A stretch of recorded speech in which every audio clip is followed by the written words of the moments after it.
There was this farmer who had a beautiful house on the farm, and he had 12 lovely daughters, all very fair, and a beautiful wife. During the day, the farmer would tend to his crops, and then he would take his vegetables and fruit down to the local market to sell.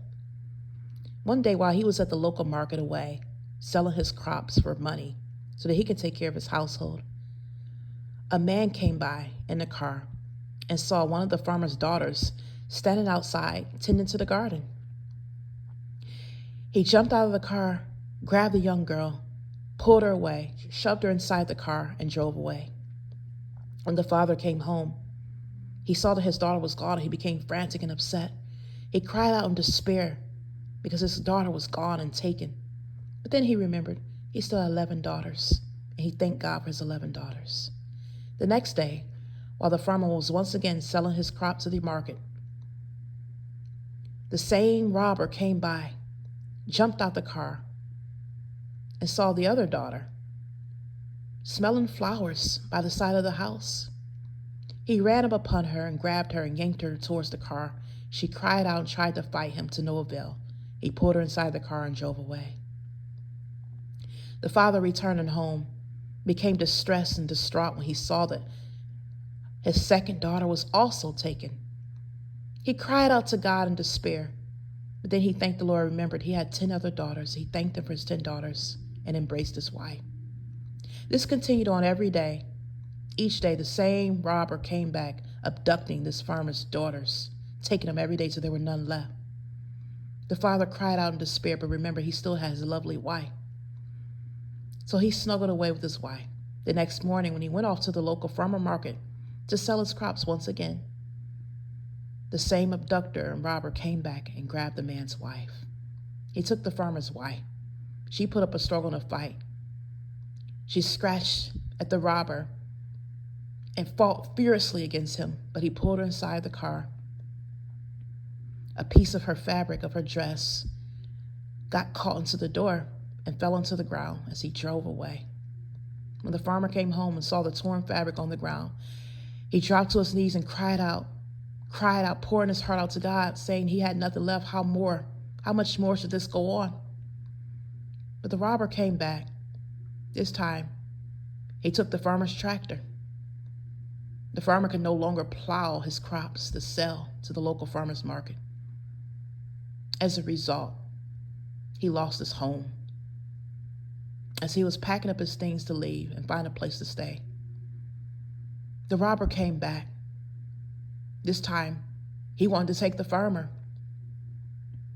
But the Lord, seeing that the farmer had suffered so much and lost so much at the hands of this robber, had decided to finally intervene.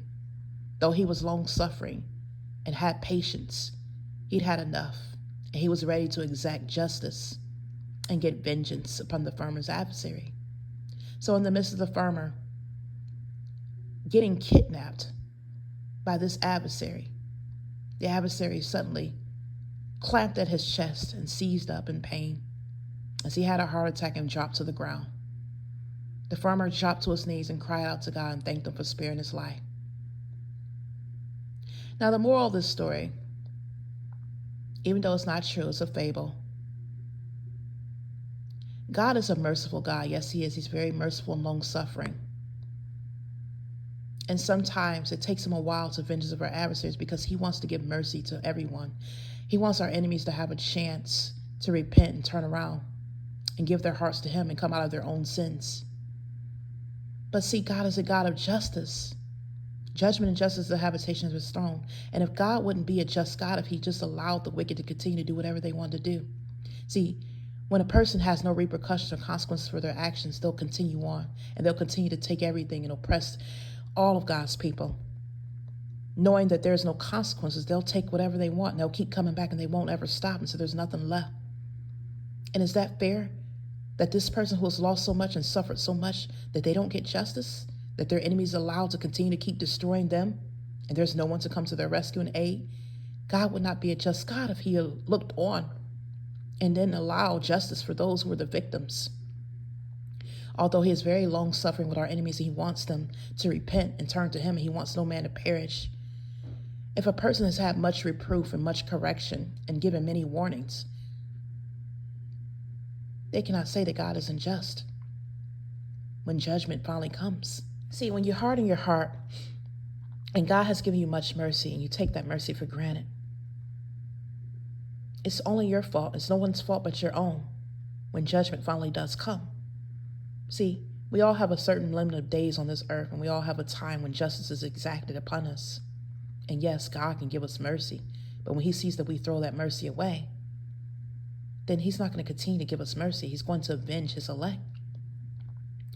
He says, even though he's long-suffering and gracious and patient, when we cry out to him day and night, he's going to avenge us of our adversary. He's going to answer us speedily. He's going to avenge his elect. He's not going to continue to watch his elect to be oppressed and destroyed. He's not going to continue to watch his elect be mistreated. That's how God is. He is a just God. He gives every man according to their works.